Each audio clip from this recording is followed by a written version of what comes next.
तो welcome everyone. आज हम बताने वाले हैं बिजी में इन्वेंटरी मेंटेन कैसे करें। तो सबसे पहले शुरू करते हैं।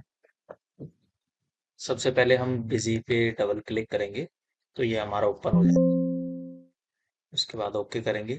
सबसे पहले जाएंगे हम ओपन कंपनी के अंदर। यहाँ पे अपनी कंपनी ओपन करने के बाद हमें तीन चीजों का ध्यान रखना है: एडमिनिस्ट्रेशन, ट्रांजैक्शन, डिस्प्ले। एडमिनिस्ट्रेशन, उसमें हम जो भी हम मास्टर ऐड करेंगे, जो हमारी पार्टी हो गई, आइटम हो गए, जिस प्रोडक्ट में हम डील करते हैं, तो वो जो भी ऐड करेंगे वो हमारे एडमिनिस्ट्रेशन में मास्टर के अंदर है। उसके बाद हमारा आता है ट्रांजैक्शन। ट्रांजैक्शन में जो भी हमारी ट्रांजैक्शन है, sale, purchase, payment, receive, sales return, purchase return, journal, contra, तो ये सारी हमारी ट्रांजैक्शन में आती है। उसके बाद आ गया हमारा डिस्प्ले। डिस्प्ले में जो भी हमारी रिपोर्ट है, आउटस्टैंडिंग और बाकी पार्टी का लेजर वगैरह देखना, स्टॉक देखना, जीएसटी रिपोर्ट देखना, ये सारी हमारी डिस्प्ले में मिलेगी। तो सबसे पहले शुरुआत करते हैं हम। एडमिनिस्ट्रेशन में आएंगे, मास्टर, ऐड, अकाउंट आएगा। उसमें तीन ऑप्शन आएंगे: ऐड, मॉडिफाई, लिस्ट। कोई भी अकाउंट ऐड करना है तो ऐड कर सकते हैं, कोई मॉडिफाई करना है मॉडिफाई कर सकते हैं, लिस्ट चेक करनी है तो लिस्ट में जाके हम अकाउंट को चेक कर सकते हैं। अब सबसे पहले हम एक अकाउंट ऐड करते हैं। जैसे मैंने एक अकाउंट बनाया, आर्क एंटरप्राइज,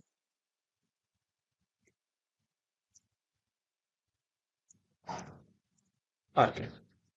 उसके बाद ग्रुप सन्नी डेटर या क्रेडिटर, जिस पार्टी से हम परचेज करते हैं वो क्रेडिटर होगा, जिसे सेल करते हैं वो डेटर होगा। पार्टी का कोई ओपनिंग बैलेंस है तो वो हम यहाँ पे डाल सकते हैं। जैसे हमने 5,000 रुपया पार्टी का ओपनिंग बैलेंस डाला, नहीं है तो जीरो छोड़ के आगे बढ़ सकते हो। यहाँ पे पार्टी का एड्रेस आ जाएगा, जो भी एड्रेस है 4 लाइन में डाल सकते हो। उसके बाद कंट्री आ गई, किस स्टेट की पार्टी है, स्टेट ले लेंगे दिल्ली। उसके बाद टाइप ऑफ डीलर, रजिस्टर्ड है या अनरजिस्टर्ड। अगर जो पार्टी के पास जीएसटी नंबर है तो रजिस्टर्ड करके यहाँ पे जीएसटी नंबर डाल देंगे, और रजिस्टर्ड नहीं है तो अनरजिस्टर्ड करके हम सिंपल सेव कर सकते हैं। बाकी एक्स्ट्रा डिटेल यहाँ हम डाल सकते हैं: Aadhaar number, IT number, IT PAN number, ward, email, mobile number, WhatsApp, ये सारी डिटेल हम यहाँ पे डाल सकते हैं। उसके बाद हम सिंपल इसे सेव कर देंगे। ये हमने पार्टी सेव कर ली। उसके बाद हम एक आइटम क्रिएट करेंगे। जैसे हमने एक आइटम क्रिएट किया, बिजी 21 SS, ये हमारा प्रोडक्ट नेम हो गया। उसके बाद ग्रुप भी आप क्रिएट कर सकते हो। मैं एक्चुअली ग्रुप जर्नल होता है, तो आप जिस भी ग्रुप में आइटम को रखना चाहते हो कैटेगरी में, तो वो ग्रुप भी आप ऐड कर सकते हो। उसके बाद आ गया यूनिट, पीस में है, केजी में है, दर्जन में है, तो वो आप ले सकते हो। पी दबाओगे पीस आ जाएगा, के दबाओगे केजी आ जाएगा। तो हमने पीस दबाया, पी आ गया। उसके बाद टैक्स कैटेगरी कितना परसेंट है, 18%। HSN कोड जो भी है वो आप डाल सकते हो। उसके बाद आ गया हमारा sale price, purchase price, MRP. Sale price, purchase price, MRP यहाँ पे डालेंगे तो जिस टाइम सेल करेंगे ऑटोमेटिक पिक कर लेगा, नहीं डालेंगे तो मैनुअल भी डाल सकते हैं। अब जैसे यहाँ पे हमने डाला, ये हमने सेल प्राइस डाला और ये हमने कुछ नहीं डाला। उसके बाद हमने सिंपल सेव कर दी। अब हमारी पार्टी भी क्रिएट हो गई, आइटम भी क्रिएट हो गया। उसके बाद हम जाएंगे ट्रांजेक्शन के अंदर। ट्रांजेक्शन में ओपन करेंगे, सबसे पहले परचेज ऐड करके दिखाएंगे। ये हमने आज 22/12 को परचेज किया, वाउचर नंबर 01, लोकल 18%। किस पार्टी से परचेज किया है, Busy Infotech Private Limited, unregistered party है, do you want to continue, yes, I input good service. उसके बाद आ जाएगा हमारा जो भी प्रोडक्ट है, कितनी क्वांटिटी हमने परचेज करी है, प्राइस क्या है, जो भी परचेज प्राइस है वो आप डाल सकते हो। उसके बाद हम यहाँ पे टैक्स अप्लाई करें। टैक्स अप्लाई करने के बाद सिंपल अपने सेव कर देंगे। अब ये हमारी परचेज की एंट्री हो चुकी है। स्टॉक देखना चाहेंगे तो डिस्प्ले में शॉर्टकट की भी है, Ctrl+S करोगे, ये हमारा F2 करते ही स्टॉक आ गया, यहाँ पे दिखा दिया। अब उसके बाद हम सेल ट्रांजेक्शन में जाएंगे, सेल में जाएंगे, ऐड करेंगे। सबसे पहले यहाँ पे डेट डालेंगे, किस डेट को हम सेल कर रहे हैं, ये हमने डेट डाली। सेल में वाउचर नंबर ऑटोमेटिक उठाएगा, लोकल 18%। लोकल है या सेंट्रल है, लोकल का मतलब हो गया सेम स्टेट में डील करना, सेंट्रल का मतलब हो गया अदर स्टेट में डील करना। उसके बाद हम पार्टी सेलेक्ट करेंगे, आरके एंटरप्राइज, सन्नी डाइटर पार्टी है।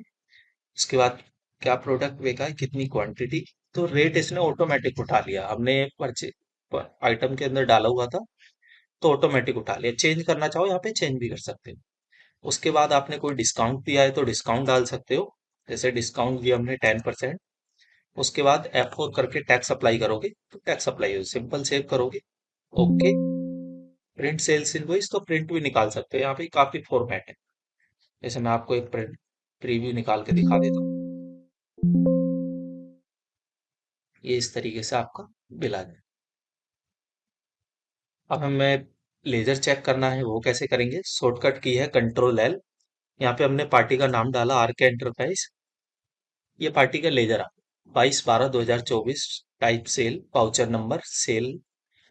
ये हमारा डेबिट अमाउंट आ गया, पार्टी का बैलेंस टोटल हो गया 20,928 रुपये, क्योंकि 5,000 रुपये ओपनिंग बैलेंस हमने डाला हुआ था जब पार्टी क्रिएट करी थी। तो क्लोजिंग बैलेंस यहाँ पे आ गया, पार्टी को 22,928 रुपये पे करना है हमें। इसी तरीके से डिस्प्ले में जाओगे तो यहाँ पे आउटस्टैंडिंग एनालाइज, बिल रिसीवल और बिल पेबल। बिल पेबल का मतलब जिस पार्टी को पैसा पे करना है, रिसीवल का मतलब किस पार्टी से रिसीव करना है। बिल रिसीवल में जाएंगे तो ग्रुप ऑफ अकाउंट भी देख सकते हो, वन अकाउंट भी, all account, selected account, selected group account. तो हम selected group of account check करेंगे बिल वाइज। यहाँ पे हमने ग्रुप का नेम डाला, सनी डायरेक्टर, उसके बाद पेंडिंग और सिंपल F2 कर दिया। तो यहाँ दिखा दिया RK एंटरप्राइज का कितना अमाउंट पेंडिंग है। उसके बाद अब पार्टी ने हमें पेमेंट करी है तो उसकी एंट्री हम रिसीप्ट में करेंगे। रिसीप्ट में गए, ऐड किया, हमने डेट डाली, नॉट एप्लीकेबल। क्रेडिट में हमारी पार्टी आएगी, पार्टी का नाम RK एंटरप्राइज है, तो जो भी बैलेंस होगा वो हमें यहाँ नीचे शो कर देगा। उसके बाद हमने यहाँ पे बैलेंस डाला, 20,000 रुपये जैसे डाला हमने, एडजस्ट किया किस बिल के अगेंस्ट पेमेंट आई है, ओके किया। उसके बाद डेबिट केस में आई है या फिर हमारे बैंक में आई है, बैंक में आई है तो ऐड भी कर सकते हो। शॉर्टकट किया डायरेक्ट F3, फंक्शन F3 किया, मैंने एक बैंक ऐड कर दी, बैंक अकाउंट। ये सिंपल मैंने सेव कर दिया। अब ये जो एच डी एफ सी में पेमेंट आई है तो शॉर्ट नरेशन में आप लिख भी सकते हो, UPI है, NEFT, RTGS है, वो लिख सकते हो।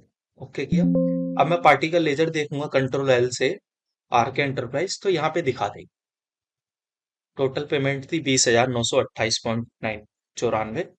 20,000 रुपये पेमेंट आ गई, 928.94 रुपये पेंडिंग रह गई क्लोजिंग बैलेंस। और जिस पार्टी से हमने परचेज किया है उसकी भी हम पेमेंट इसी तरीके से कर सकते हैं। करके दिखा देता हूँ मैं। 22/12, नोट एप्लीकेबल, बिजी इन्फोटेक। कितनी पेमेंट थी? 1,27,000। तो हमने 1,00,000 कर दी।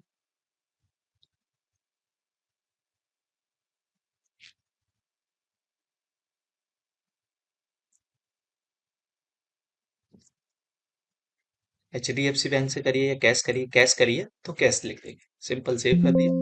Ctrl L, बिजी इन्फोटेक, यहाँ पे दिखा देगा 27,440 रुपये पेमेंट पेंडिंग रहे।